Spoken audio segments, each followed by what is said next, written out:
Axiom 4 വിക്ഷേപണ ദൌത്യത്തിന്റെ ഭാഗമായി ബഹിരാകാശത്തെത്തിയ ഇന്ത്യൻ വ്യോമസേന ഗ്രൂപ്പ് കമാൻഡർ ശുഭാംശു ശുക്ലയും സംഘവും ഇന്ന് ISSൽ പ്രവേശിക്കും. സംഘം സഞ്ചരിക്കുന്ന ഡ്രാഗൺ പേടകം ഇന്ത്യൻ സമയം വൈകിട്ട് 4:31 ഡോക്ക് ചെയ്യും. ഇന്നലെ ഉച്ചയ്ക്ക് 12:01 ആക്സിയം 4 വിക്ഷേപിച്ചത്.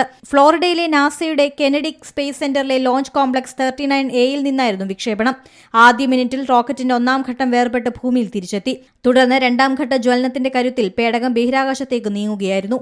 9-ാം മിനിറ്റിൽ റോക്കറ്റിൽ നിന്ന് വേർപെട്ട ഡ്രാഗൺ 257 കിലോമീറ്റർ ഉയരത്തിലെത്തിയ ശേഷം ഭൂമിയെ വലം വെച്ചു തുടങ്ങി. സഞ്ചാരപഥം ഉയർത്തി പേടകത്തെ അന്താരാഷ്ട്ര ബഹിരാകാശ നിലയത്തിലേക്ക് അടുപ്പിച്ച് ഡോക്കിംഗിന് ശേഷം സംഘാംഗങ്ങൾ നിലയത്തിൽ പ്രവേശിക്കും.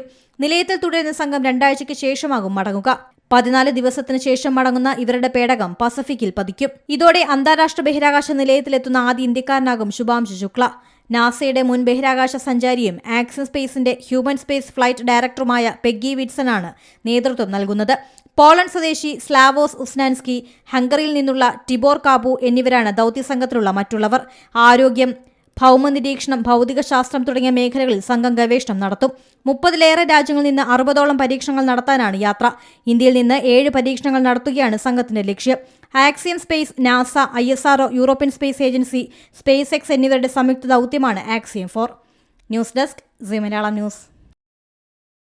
ഏറ്റവും പുതിയ വാർത്തകളും വിശേഷങ്ങളും വിരൽ തുമ്പിലറിയാൻ സി മലയാളം ന്യൂസ് എല്ലാ ഡിജിറ്റൽ പ്ലാറ്റ്ഫോമുകളിലും ലഭ്യം.